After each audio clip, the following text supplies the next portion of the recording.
Adjunct Professor Moran, Microeconomics 112. In this session we're going to discuss the cross-elasticity of demand. The cross-elasticity of demand is useful to know for a producer because it can describe what happens to a different product's quantity demanded given the producer's change in the price of a different product. If you remember things that shifted demand, it was number of consumers, income, tastes, expectation, and the price of substitutes and complements.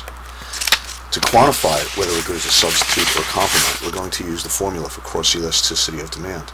It's the percentage change in the quantity of one good demanded divided by the price of a different good.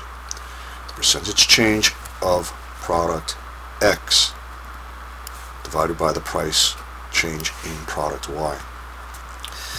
When this number is positive, greater than 0, it will be a substitute. When this number is negative, less than 0, it will be a complement. If it's not changing at all, if the quantity of one good doesn't change at all in response to a price change of another good, then it is a neutral good.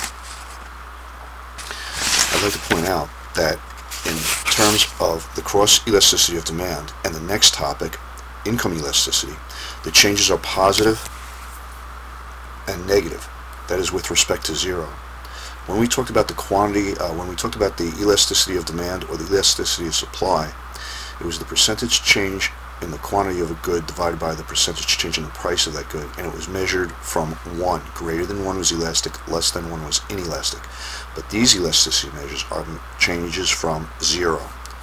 Greater than 1, positive, less than 1, negative. So even though a change might be 3/4, if that is positive, it's still a positive good, even though less than 1, and it's a substitute. A negative number will be a complement. So, change in quantity, if the change in price goes up and the change in quantity goes up, then that's a positive divided by a positive, which is a positive. If income goes down and the demand for this good goes down, then negative divided by negative is still a positive and a substitute. An increase in income that leads to a decrease in quantity demanded would be a negative divided by a positive, which is a negative. Or a decrease in income, which causes an increase in quantity demanded, would be a positive divided by a negative, which is a negative, and a complement. A 0 change in quantity demanded, regardless of increase or decrease in income, would be a neutral good. So a positive result, these goods are substitutes. Coke would want to know this, for example, because if Coke put its product on sale, a negative change in price, it would want to know what the impact would be on the quantity demanded of Pepsi. This could be for a market study, for example. By putting Coke on sale, they would take quantity demanded of Pepsi away. People would substitute from Pepsi to the lower priced Coke product. And that could be an indication of market share. Coke generally has a market share of about approximately 36% of all cola soda drinks, and Pepsi has a market share of approximately 32%. To steal market share from Pepsi, Coke would lower its price and then watch what would happen to the quantity demanded of Pepsi. Another application of this would be, suppose Coke has two products, Sprite and Coca-Cola, and they put Sprite on sale. A decrease in the price of Coke.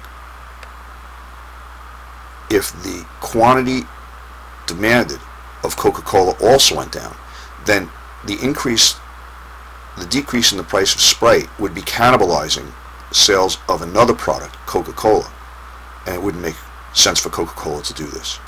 That would be an example of an application of the cross-elasticity of demand. In our next video, we're going to practice the cross-elasticity of demand.